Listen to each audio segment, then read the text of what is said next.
Good day po sa ating lahat.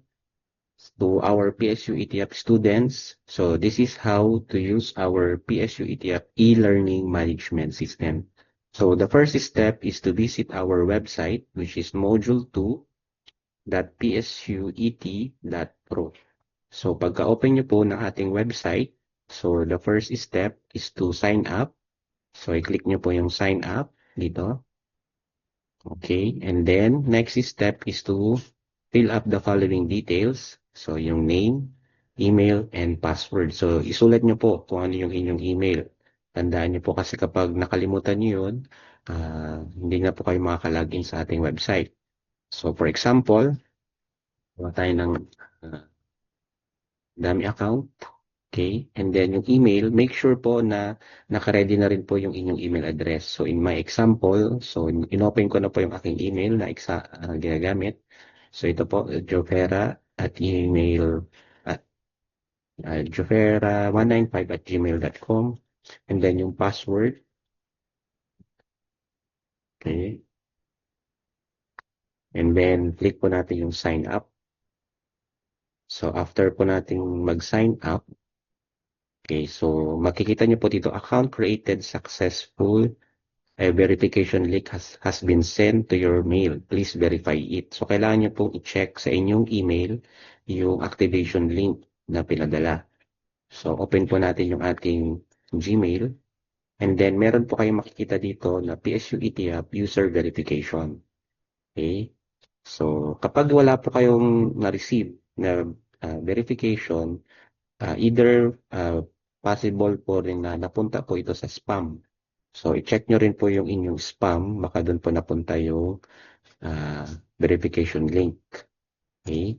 So, balik na po tayo dito. So, next step, click nyo po yung PSU ETF verification. And then, click nyo po itong module 2 na link. Okay?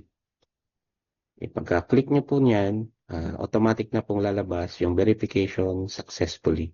So, pwede na po tayong mag-login sa ating website. So, pwede na po tayong mag-sign in. So, lagay po natin yung ating email address na ginamit. And then yung ating password. Okay, sign in. Yan. So, nakapasok na po tayo sa ating portal. So, dito po makikita nyo na kailangan nyo muna pong bayaran yung module na da-download nyo. At dito na rin po kayo magsasubmit. So, ito wala pa po siyang module. So, kailangan nyo muna pong i-enroll yung course. Click nyo po yung enrolled course. Okay. So, wala pa po. So, click nyo po yung browse courses. And then, kapag ang sample subject na in-enroll nyo po is this one, yung aking subject, MGT108. So, click nyo po yung add to cart.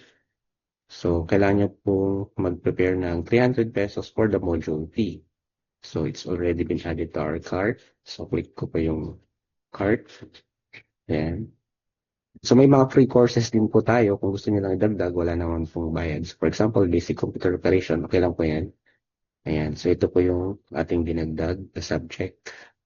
Okay. Ito po yung kailangan yung kunin kasi ito po yung nasa inyong curriculum. And then, wala na po kayong lalagay dyan sa coupon code. So, click nyo na po yung pay. And then, magsasend po kayo ng GCash dito po sa account ko. And then, isend nyo po dito yung transaction number. Okay. So, example lang po ng transaction number. Or, pwede rin po ilagay nyo yung inyong contact number na rin. Okay. Then, click nyo po yung submit now. And then, your payment has been made. Please wait for admin payment approval. So, yung sinend nyo po, machi-check ko po dun sa admin side. And then, hintayin ko po yung GCash screenshot para po ma-verify ko na nakapag-pay na po kayo ng module. Okay? So, i-post ko muna po yung recording at i-approve ko po yung module na sinubmit.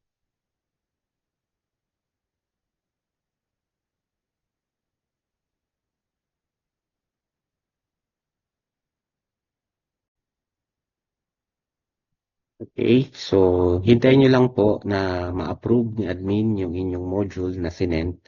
So, hindi po agad-agad actually na na-approve dahil i-check ko pa po. And then, After niya pong ma-check yung inyong GCash transaction and na-verify po na kayo ay bona fide student, then pwede niyo na pong ma-access yung module. So, mag-login ulit po tayo. So, click natin yung sign in and then click po natin yung ating email address na ginamit.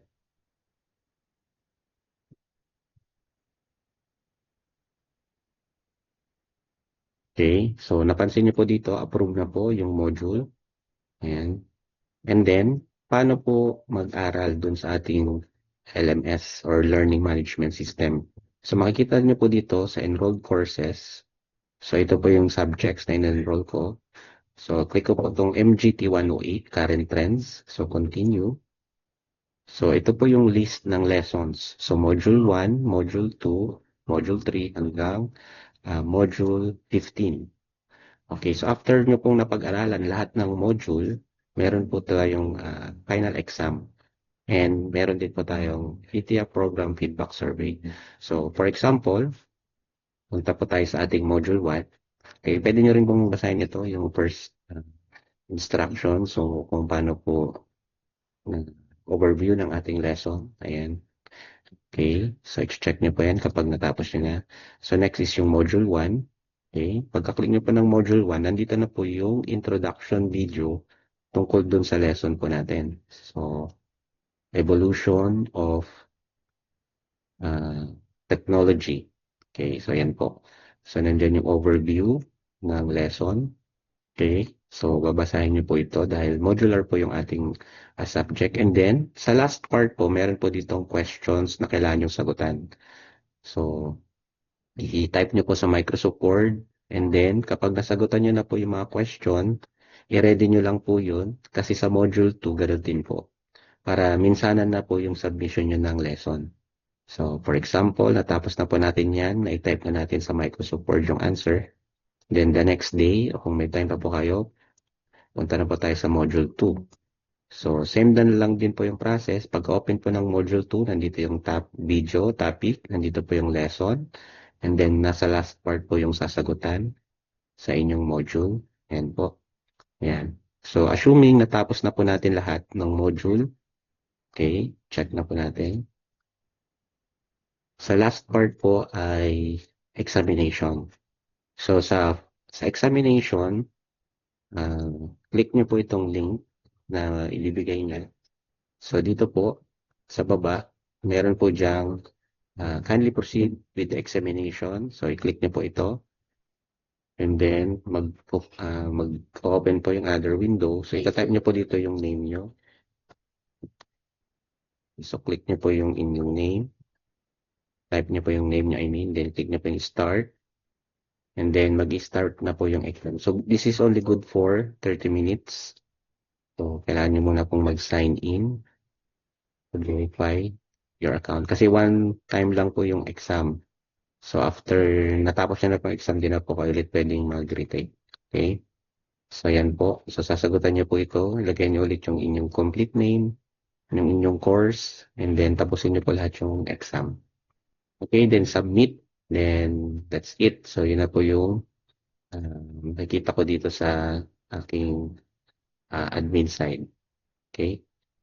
So, balik po ulit tayo dun sa ating port, sa ating screen. So, yun po yung process kung paano po mag-aral. Ngayon, paano po mag-submit ng module? So, dito po yung sa submit module. Click nyo po yung link sa baba. And then, click nyo po yung new ticket. And then, iselect nyo po yung subject na gusto nyo mag-submit ng module. So, for example, ito po, MGT. Then, lagay nyo po yung name nyo. And then, message po, submitting, respectfully submitting